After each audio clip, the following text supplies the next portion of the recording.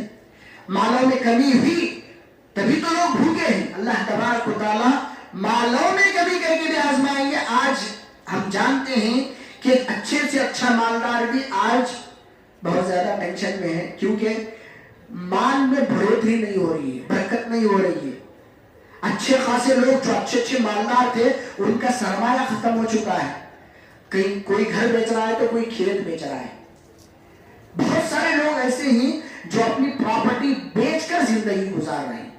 اللہ تبارک و تعالیٰ نے ایک اور کہا وَنَقْسٍ مِّنَ الْأَمْوَالِ وَالْأَنفُسِ، اللہ تبارک و تعالیٰ جان لے کر بھی آزماتے ہیں۔ آپ یقین جانیے ہندوستان کے ماحول میں اگر آپ سوشل میڈیا اٹھا کر دیکھیں گے آپ کو اتنی خبریں ملیں گی کہ کہیں مسلمانوں کو مارا جا رہا ہے، کسی کے بھائی کو مار دیا گیا تو کسی کے باپ کو مار دیا گیا، کسی دوشیزہ کی عزت لوٹ لی گئی، ایسا بہت ساری خبروں میں ہم سنتے ہیں۔ تو اللہ تبارک و تعالیٰ جان لے کر بھی آزماتے ہیں، اور آج وہ دور ہے۔ اور اللہ تبارک و تعالیٰ کہتے ہیں والثمرات، اللہ تبارک و تعالیٰ پھلوں میں کمی کر کے بھی آزماتے ہیں۔ بارش ہونے کے باوجود بھی اکثر علاقے میں اگر ہم دیکھتے ہیں کہ وہاں پر آنے والا پھل ختم ہو جاتا ہے۔ اللہ تبارک و تعالیٰ ایسا بھی کر کے آزما رہے ہیں، یا کبھی ایسا بھی ہوتا ہے کہ مال پورے کا پورا آ جاتا ہے لیکن خریدار کوئی بھی نہیں رہتا، کوئی بھی نہیں رہتا، کوئی خریدنے والا نہیں رہتا، اس کا پورے کا پورا ریٹ گرا دیا جاتا ہے۔ اکثر وجوہات یا اکثر طریقے آزمائے جاتے ہیں، یہ کس کی طرف سے ہوتا ہے؟ اللہ کی جانب سے ہوتا ہے۔ اس کے بعد اللہ تبارک و تعالیٰ نے کیا کہا وَبَشِّرِ الصَّابِرِينَ، خوشخبری دیجیے ان لوگوں کو جو صبر کرتے ہیں۔ آپ یہاں پر ایک بات غور کریں، کسی مصیبت زدہ کو جا کر کسی کے گھر میں کچھ حادثہ ہو گیا، آپ جا کر کہیں گے کہ آپ خوش ہو جاؤ خوش ہو جاؤ، وہ کیسے خوش ہوگا؟ خوش ہوگا کیا؟ نہیں خوش ہوگا۔ وہ کہے گا کہ ہمارا غم ہمیں لگا ہوا ہے اور اب تم آئے ہو ہمیں خوش ہونے کی خوشخبری دے رہے ہو، کہہ رہے کہ تم خوش ہو جاؤ۔ وہاں پر لڑائی جھگڑے کا ماحول ہو جائے گا، وہاں پر اندر ہو جائے گی۔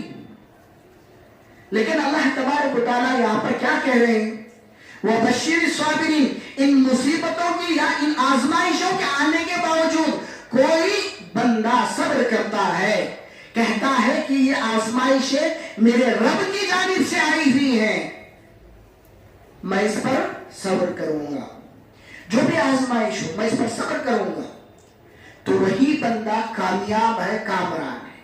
کیوں؟ اللہ تبارک و تعالیٰ نے بہت ساری جگہ کہا وَاسْتَعِينُوا بِالصَّبْرِ وَالصَّلَاةِ، ان اللہ مع الصابرین بھی کہا۔ اللہ تبارک و تعالیٰ جو بندے صبر کرتے ہیں ان کے ساتھ ہوں کہا۔ کوئی معمولی چیز ہے کیا؟ تو محترم و مکرم سامعین کرام، یہ بات اپنے دماغ میں رکھ لیں، اپنے دماغ میں اچھی طریقے سے بٹھا لیں کہ مصیبتیں آئیں گی، پریشانیاں آئیں گی، ہر کسی پر آئیں گی، لیکن ہمارا کردار یہ ہونا چاہیے کہ ہم ان مصیبتوں میں ڈٹ کر کھڑے رہیں، رب کے دربار میں آئیں، تبھی ہمارا کردار ایک اچھے مسلمان کا کردار ہو سکتا ہے۔ اللہ کے نبی صلی اللہ علیہ وسلم کی ایک حدیث ہے، میں پڑھ کر سناتا ہوں۔ اللہ کے نبی صلی اللہ علیہ وسلم خوشخبری دیتے ہوئے یا اچھی طریقے سے کہتے ہوئے کہتے ہیں عجبا للمؤمن لا يقضي الله له شيئا الا كان خيرا له ان اصابته سراء شكرا فكان خيرا له وان اصابته ضراء صبر فكان خيرا له۔ اللہ کے نبی صلی اللہ علیہ وسلم کہتے ہیں مومن کا معاملہ انتہائی تعجب خیز ہے، مومن کا معاملہ انتہائی تعجب خیز ہے، تعجب بڑا ہے۔ کیسے؟ اللہ تعالیٰ اس کے متعلق جو بھی فیصلہ فرماتے ہیں، جو بھی فیصلہ کرتے ہیں اللہ تبارک و تعالیٰ، وہ اس کے حق میں بہتر ہی ہوتا ہے۔ دیکھیے پہلا لفظ کیا ہے؟ ہمارے معاملے میں جو بھی ہو ہم یہ سوچیں کہ یہ رب کا فیصلہ ہے. سب سے پہلے ہمارا ایمان یہ ہونا چاہیے کہ ہم ایک مومن اچھے مومن ہیں تو ہمارا یہ ایمان ہونا چاہیے کہ ہم پر جو مصیبت آ رہی ہے، پریشانی آ رہی ہے یا غم دکھ جو بھی آ رہے ہیں یہ اللہ کا فیصلہ ہے، تبھی ہمارا ایمان صحیح ہے، وگرنہ ہمارا ایمان صحیح نہیں ہے. تو یہاں پر مومن کی بات کی جا رہی ہے. کہتے ہیں اللہ کے نبی صلی اللہ علیہ وسلم اگر اسے خوشی کی کوئی بات نصیب ہوتی ہے تو یہ کیا کرتا ہے؟ اللہ تبارک و تعالیٰ کا شکر بجا لاتا ہے، اللہ تبارک و تعالیٰ کا شکر ادا کرتا ہے کیونکہ اسے اللہ تبارک و تعالیٰ نے اچھی چیز عطا فرمائی. اب آئیے اگر کوئی اسے رنج و غم کی بات پہنچے یا اللہ تبارک و تعالیٰ اس پر کوئی مصیبت یا آزمانے کے لیے کوئی پریشانی ڈال دے تو اس صورت میں اگر کوئی بندہ صبر کرتا ہے تو اللہ تبارک و تعالیٰ، اللہ کے نبی صلی اللہ علیہ وسلم کہتے ہیں کہ یہ صبر کا مظاہرہ کرنا بھی اس کے حق میں بہتر ثابت ہوتا ہے. مومن کا کردار عجیب ہے، اس پر مصیبت آتی ہے تو وہ شکر ادا کرتا ہے تو اللہ تبارک و تعالیٰ اس شکر کرنے کی وجہ سے اور بھی دیتے ہیں. قرآن میں ہم نے پڑھا لَئِن شَكَرْتُمْ لَأَزِيدَنَّكُمْ، اگر کوئی نعمت ملتی ہے تو اس پر شکر ادا کرے، اللہ تبارک و تعالیٰ شکر ادا کرنے کی وجہ سے اور دیں گے. اگر کوئی بندہ مصیبت میں مبتلا ہو جاتا ہے اور اس پر صبر کرتا ہے، اللہ تبارک و تعالیٰ کہتے ہیں اس صبر کرنے کی وجہ سے بندہ صابرین میں شامل ہوتا ہے، صبر کرنے والوں میں. اگر ہم پچھلے ماضی کی مثالیں دیکھیں گے تو ہمارے اوپر جو ابھی مصیبتیں پریشانیاں ہیں یہ کچھ بھی نہیں ہے. کیا ہمارے اوپر جو مصیبتیں پریشانیاں ہیں یہ کچھ بھی نہیں ہے. سورۃ الکہف آج کے دن ہم پڑھتے ہیں 7 یا 8 کچھ نوجوان تھے جن کو پورے ملک نے نکار دیا تھا یا اتنا ڈر تھا انہیں کہ اگر ہم اس معاشرے میں رہیں گے توحید کی دعوت دیتے ہوئے تو ہمیں مار دیا جائے گا. وہاں سے بھاگ کر وہ غاروں میں چھپ گئے، غاروں میں چلے گئے. اللہ تبارک و تعالیٰ نے انہیں سلا دیا عارضی طور پر. بعد میں سے جاگے تو معلوم ہوا کہ پورے کا پورا معاشرہ مسلمان ہو چکا ہے. مصیبت آئی تھی ان پر، پریشانی تھی ان پر، کیا وہ پریشانی اور ہماری پریشانی ایک ہے؟ نہیں. ان کو سب کچھ چھوڑ کر جانا پڑا تھا، بیوی بچے خاندان گاؤں سہولت والی زندگی سب چھوڑ چکے تھے. اللہ کے نبی صلی اللہ علیہ وسلم کو دیکھ لیجئے، مکہ جیسا شہر ختم پر ستایا جا رہا ہے، چل رہے تو کانٹے ڈالے جا رہے ہیں، سجدے میں جاتے ہیں تو اونٹ کی اوجھڑی ڈال دی جاتی ہے، بازاروں میں چلتے ہیں تو خاص چچا پیچھے سے گالیاں دے رہا ہے، کبھی کہتا ہے کہ یہ جادوگر ہے، کبھی کہتا ہے کہ یہ کاہن ہے، کبھی کہتا ہے کہ پاگل ہے. خاص چچا پیچھے پڑا ہوا ہے، کہیں سکون کی سانس لینے نہیں دیتا. کیا ایسا معاملہ ہے ہمارے ساتھ؟ سوچنے کی بات ہے. اتنی تو مصیبت نہیں ہے. اللہ کے نبی صلی اللہ علیہ وسلم کو سازش کر کے قتل کرنے کے لیے گھر کے باہر گھیرا ڈال دیا گیا تھا. راتوں رات اللہ کے نبی صلی اللہ علیہ وسلم ابو بکر صدیق رضی اللہ عنہ کو لے کر نکلے، اپنے پیارے شہر کو چھوڑ دیا انہوں نے. ہمارے ساتھ ایسا کوئی معاملہ ہے؟ نہیں نا. آپ یقین جانیے ہمارے ساتھ ایسا کوئی معاملہ نہیں ہے. ہمارے اوپر جو مصیبتیں ہیں پریشانیاں ہیں وہ بہت چھوٹی ہیں، اس کو شمار و خطاب میں بھی نہیں لایا جا سکتا. ہماری جو مصیبتیں ہیں وہ کچھ بھی نہیں ہیں. اللہ کے نبی صلی اللہ علیہ وسلم ایک مرتبہ کعبے سے ٹیک لگائے ہوئے بیٹھے ہیں. ایک صحابی آتے ہیں، کہتے ہیں اللہ کے نبی صلی اللہ علیہ وسلم بہت مصیبت میں مبتلا ہے، بہت پریشان ہے، اللہ سے دعا کیجیے. اللہ کے نبی صلی اللہ علیہ وسلم ٹیکا چھوڑ کر سیدھے بیٹھ جاتے ہیں. کہتے ہیں صحابی رسول رضی اللہ عنہ سے کہ تمہیں کیا معلوم کہ پچھلے ادوار میں کیا ہوا تھا؟ جو مومن ہوتے تھے ان کے جو اوپر رہتے تھے بادشاہ وغیرہ وغیرہ جو بھی قوم کے لوگ، ان کے زندہ جانوں سے ان کا گوشت نکال دیا جاتا تھا، لوہے کی کنگھیوں سے جسم کا گوشت نوچا جاتا تھا. ایسی کوئی مصیبت ہے؟ انبیاء کو ایک نبی کو آنے سے کاٹ دیا گیا، چیر دیا گیا. ایسی کوئی مصیبت ہے؟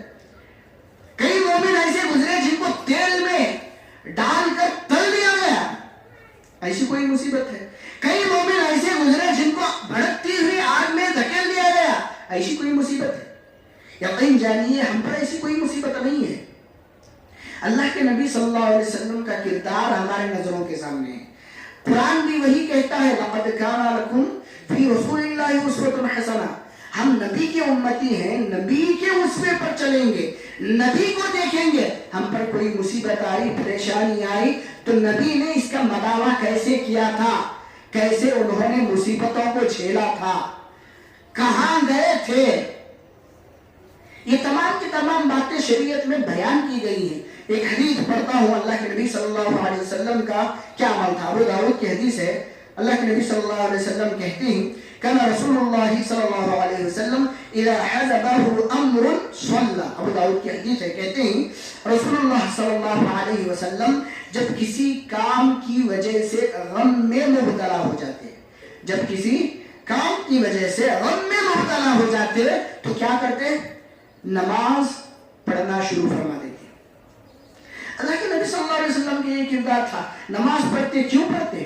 اللہ سے مدد مانگنے کے لیے۔ بدر کا موقع ہے، 313 صحابی ہیں، سامنے کفار ہے، 1000 کا لشکر ہے۔ اللہ کے نبی صلی اللہ علیہ وسلم سجدے میں پڑے ہوئے کہہ رہے ہیں اللہ آج جو جماعت ہے اس کو تو کامیاب کرنا، کامران کرنا، یہ ختم ہوئی تو تیری عبادت کرنے والے کوئی نہیں رہیں گے۔ کس سے مدد مانگ رہے ہیں؟ اللہ کے نبی صلی اللہ علیہ وسلم، اللہ تبارک و تعالیٰ سے مدد مانگ رہے ہیں۔ ہمارا کردار، ایک صحیح مسلمان کا کردار یہ ہونا چاہیے کہ ہم اللہ کی دربار میں آئے، کب؟ جب ہم پر مصیبتیں، پریشانیاں لاحق ہو، تب۔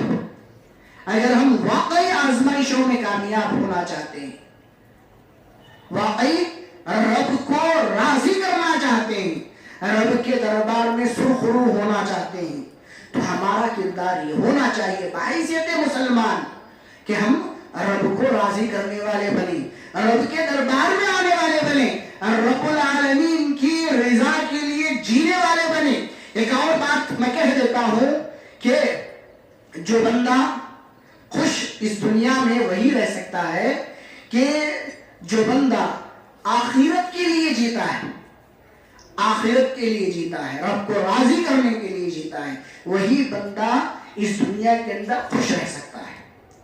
جو بندہ آخرت میں کامیابی کے لیے جیتا ہے، رب کو راضی کرنے کے لیے جیتا ہے، وہی بندہ اس دنیا کے اندر خوش رہ سکتا ہے، وگرنہ کوئی بندہ خوش نہیں رہ سکتا۔ آپ آزما کر دیکھ لیں اس بات کو کہ جو بندہ رب کو راضی کرنے کے لیے اپنی زندگی گزارتا ہے، خوشی میں بھی غمی میں بھی رب کو اپنے سامنے ٹھہراتا ہے، کہتا ہے کہ خوشی بھی اللہ تو نے ہی دی ہے، غمی بھی اللہ تو نے ہی دی ہے، اس پر میں غمی پر صبر کرتا ہوں اور جو تو نے خوشی دی ہے اس پر شکر ادا کرتا ہوں، تبھی چل کر وہ خوش رہ سکتا ہے، تبھی چل کر وہ کامیاب ہو سکتا ہے، تبھی چل کر وہ کامران ہو سکتا ہے۔ محترم و مکرم سامعین کرام، وقت ختم ہو چکا ہے، کافی دیر ہو چکی ہے۔ میں اجازت لینے سے پہلے یہ ضرور کہوں گا کہ آج میں بھی آپ بھی پریشان ہیں، اسے کوئی انکار نہیں کر سکتا۔ ہمارے لیے اچھائیوں میں بھی آزمائش ہے۔ بیوی اچھی چیز ہے، بچے اچھی چیز ہیں، ماں باپ اچھی چیز ہیں، رشتہ دار اچھی چیز ہے۔ اچھی چیزوں میں بھی اللہ نے آزمائش رکھی ہے، بری چیزوں میں تو آزمائش ہے ہی۔ میں نے گزشتہ ہفتے کہا تھا کہ گناہ لذیذ ہوتے ہیں، لذت والے ہوتے ہیں، اس پر صبر کریں گے تبھی چل کر ہم اس آزمائش میں کامیاب ہو سکتے ہیں۔ تو خلاصہ کلام یہ ہے کہ ہم کو مصیبتوں میں، آزمائشوں میں اللہ کے دربار میں آنا ہے، رب کو راضی کرنا ہے، رب سے مدد مانگنی ہے، تبھی چل کر ہماری زندگی کامیاب ہو سکتی ہے، تبھی چل کر ہم اچھے مسلمان ہو سکتے ہیں، یا ایک صحیح مومن ہو سکتے ہیں، صحیح مسلمان ہو سکتے ہیں۔ آخر میں رب العالمین سے دعا ہے کہ رب العالمین ہم نے جو ابھی کہا ہے ان باتوں میں اگر کوئی غلطی ہو رب العالمین ممبر رسول پر میں کھڑے ہو کر دعا کرتا ہوں کہ یہ غلطی میری اور شیطان کی جانب سے ہے، اے اللہ تو اسے میری لفظش زبانی لفظش سمجھ کر تو معاف فرما دے۔ اور رب العالمین ہم تمام جو یہاں پر بیٹھے ہوئے ہیں، جو بھی ہم نے سنا ہے شریعت کے بارے میں، جو بھی ہم نے اچھی صحیح باتیں سنی ہیں، مجھے بھی تمام سننے والوں کو بھی پورے اخلاص کے ساتھ للہیت کے ساتھ عمل کرنے کی توفیق عطا فرما، آمین۔